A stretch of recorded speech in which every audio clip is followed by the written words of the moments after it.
So they were tracking this guy for a long time. The FBI was allegedly investigating him for expressing sympathy with suicide bombers. Yet he just strolls into the military base, loaded for bear, like Clint Eastwood, and starts shooting people. And then, of course, witnesses say that he yelled, Allahu Akbar.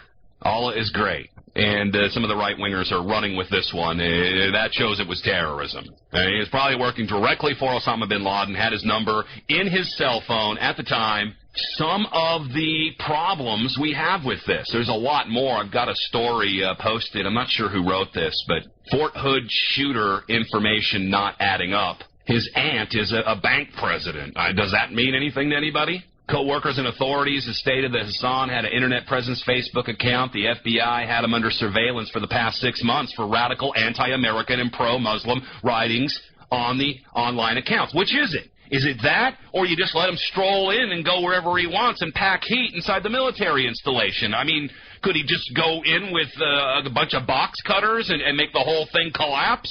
Set a fire in the corner, and then NIST can blame that on fire. Again, I'm not trying to be funny, but how on earth would the military promote a man who was unhappy? They promoted him to major, had objected to being in the military, had not wanted to deploy anywhere outside the United States, who had allegedly made himself a security threat with online radical comments. Got promoted after all of this is supposed to have happened. The answer is they would never promote such an individual, and someone who badly wants out of the military, again, to the point of offering to pay back medical school costs to the U.S. military, according to his banker aunt. Not only that, if Hassan was truly a radical and wanted out, he would have never put in for a promotion to major, would he? Maybe he would. It's not likely, but it's possible. Fact remains, he was promoted to major this year. Try to reconcile those conflicting testimonies and the facts.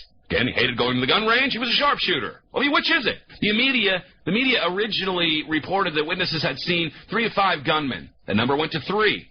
Maybe with the 4th they were out looking for last night. No mention of him ever again. Hassan being wounded, taken into custody, 2 other suspects allegedly being taken into custody and later released and being cleared, and then jumping into a Crown Victoria with U.S. government license plates on it and men in suits inside. Witnesses remarked how methodical and stoic the accused gunman was, kind of like Sirhan Sirhan. Does that ring a bell? Top of all this, several media outlets are reporting that Hassan was an expert marksman shooter, again, with a pistol in the army, spent numerous hours honing his shooting skills. And then again, the shooter's cousin on Fox News. We're trying to make sense of all this. He wasn't even someone who enjoyed going to the firing range. They can't even decide what age he is. Is he 39 or 40? And yes, on top of all that, he graduated from Virginia Tech, VTech, for his undergraduate work. The others close to Hassan said he was gentle, very quiet, wanted to make a career out of his psychiatry degree in the military. Hassan was not married. He was very religious. He prayed daily. Source said he was not looking for a wife. The other article... Another source in the same article says he was looking for a wife. Again, are you confused? What is it? By the way, this guy rose from the dead.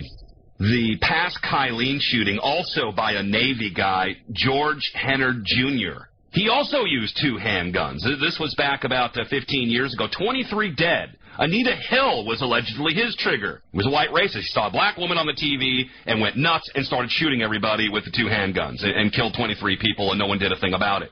And was that the biggest massacre in history? No. Was the massacre we saw yesterday the biggest massacre in history, in Texas history? No.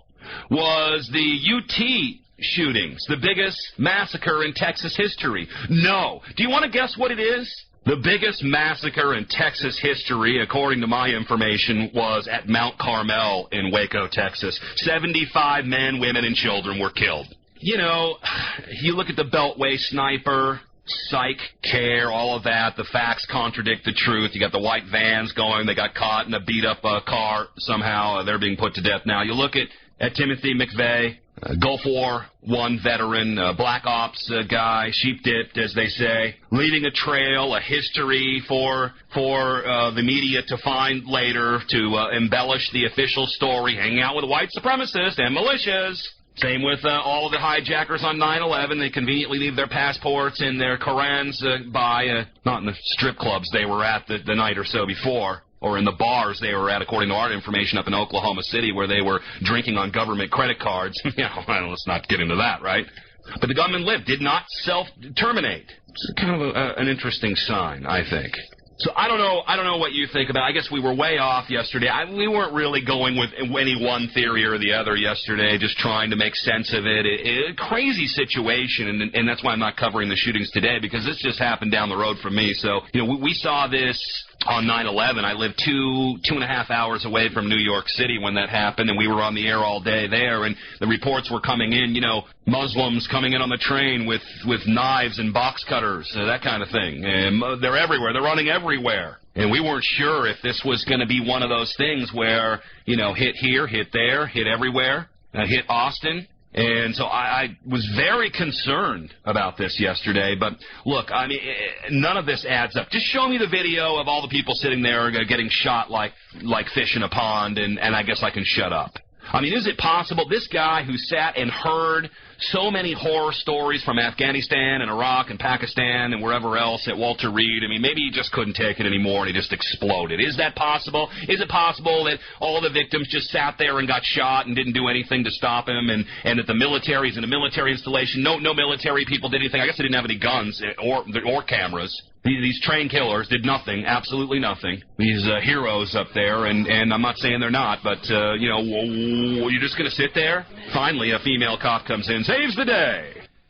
One of the things, I have so much more on this shooting and the connections to Homeland Security by the alleged shooter, this kind of thing. But one of the issues is the mental problems that people face. Every time we see a public shooting, what do we see? Oh, they were on SSRIs. They were taking some kind of psychotropic drugs. And it may come out that Hassan was doing the same thing. You remember what happened after the VTech shooting? Oh, magically, we passed a bill, H.R. 2640, signed by George Bush, the gun lover. Not the guy that didn't take your guns, right?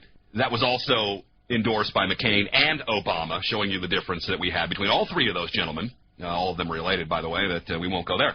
That if you have any mental problems whatsoever, you're not allowed to have a gun, which, again, kind of a problem when you're putting people through 3-4 tours of duty to serve their country and defend and protect the Constitution. They can't tell you they have PTSD or they lose their gun rights probably forever. You can't ever, this is retroactive, you can't ever have a problem, a mental problem, and go get help for it without giving up your Second Amendment rights, your gun rights. And that's in H.R. 2640, and go ahead and try if you don't believe me. Now, whether they enforce it or not, I guess, is part of the thing.